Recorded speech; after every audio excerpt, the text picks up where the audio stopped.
Para adiyuswa, sasamunipun kita ngrepekaken kidung pasamuan Jawi kala wau sumangga pangibadah mirunggan ing dinten Jemuah adiyuswa kita lampahi ing manah kita nggadahi pengaken.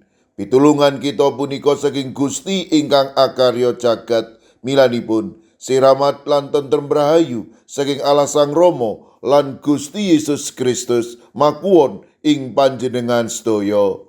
Amin. Para adiyuswa, jejer ingkang kita rembak ing dinten Jemuah Pahing 24 Juli 2026 inggih punika brayat kang ngladosi.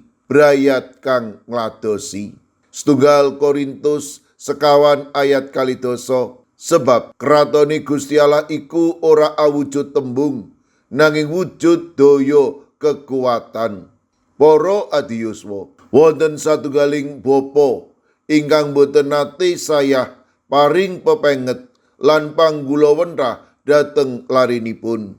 Pepenget punika kadangkala dadosaken larinipun boten remen lan kawratan, nanging saksabunipun diwasa lari punika matur, "Kala rumiyin kula boten mangertos kenging menapa bapa duka, nanging sapunika kula sumerep bilih sedaya punika awit saking katresnanipun bapa dhateng kula." Cetha sanget bilih katresnan sejati punika boten namung mawujud mawi tembung-tembung ingkang alus, nanging langkung asring kawujud lumantar pepenget, panggulawentrah lan tuladhaning gesang. Rasul Paulus minangka bapa karohanen ngengetaken pasamuan Korintus minangka para lari ingkang dipun tresnani. Rasul Paulus paring pepenget punika boten karana duka nanging karana tresnanipun ingkang tulus dhateng pasamuan Korintus. Rasul Paulus ngengetaken supados pasamuan Korintus nulodo gesangipun. Piyambakipun ngemutaken bilih kratoning Allah punika kasumurupan saking kekiyataning Gusti Allah ingkang makarya ing gesangipun umat. Mekaten ugi brayat Kristen kedahipun boten namung nyarosaken iman kanthi tembung, nanging ugi nyekseni pakaryan lan katresnanipun Gusti Allah ing tumindak gesangipun saben dinten. Bab punika ketingal setunggal Korintus sekawan ayat 2, sebab kratone Gusti Allah iku ora awujud tembung nanging mawujud daya kekuatan. Para adiyuswa, ing satengahing brayat Kristen, tiyang sepuh nggadahi tanggel jawab kangge nggulawentrah para lari ing katresnan. Brayat punika kedah dipun wangun adhedhasar kawicaksanan lan tuladha gesang. Awit para lari punika langkung gampil sinau lan niru tumindak tiyang sepuhipun tinimbang namung mirengaken pitutur tiyang sepuhipun.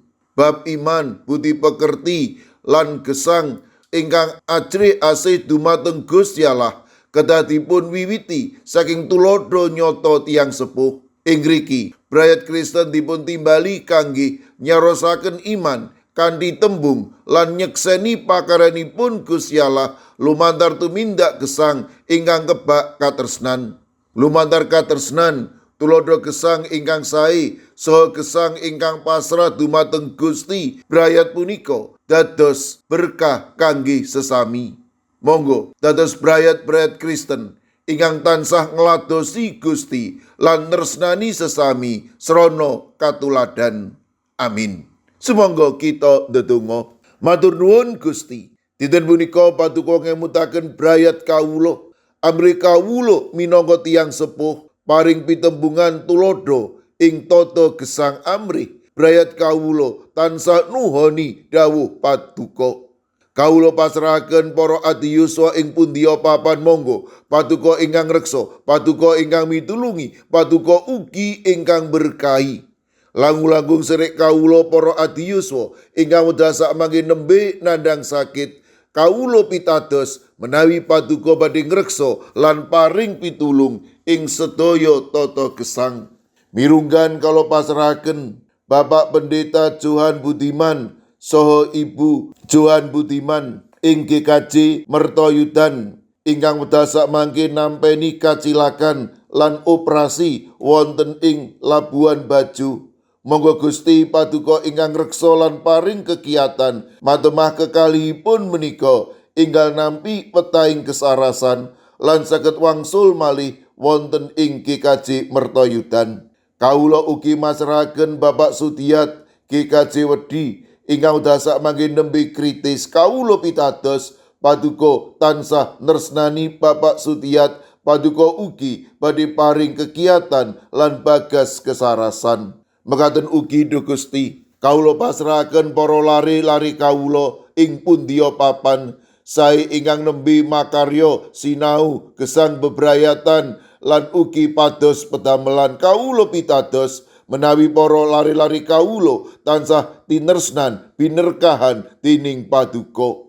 Kawula pasrahaken Komisi Adiyuswa ing Gereja Klasis Sinode Tabloid Adiyuswa Wasita Adi. Monggo Gusti paduka agem sedayanipun matemah para adiyuswa caket raket kalian paduka. Kawula pasrahaken sedaya pasambat padonga kawula wonten asta paduka Gusti kawula Yesus Kristus ingkang paring berkah dhateng kawula. Siramat lan tentrem rahayu saking Allah Sang Rama, Sang Putra, tuwin Sang Roh Suci makuwon ing panjenengan sedaya. Amin. Sumangga para adiyuswa kita tutup pepanggihan kita pangibadah mirunggan saben dinten Jemuah Adiyuswa kanthi ngrepekaken kidung. Sumangga.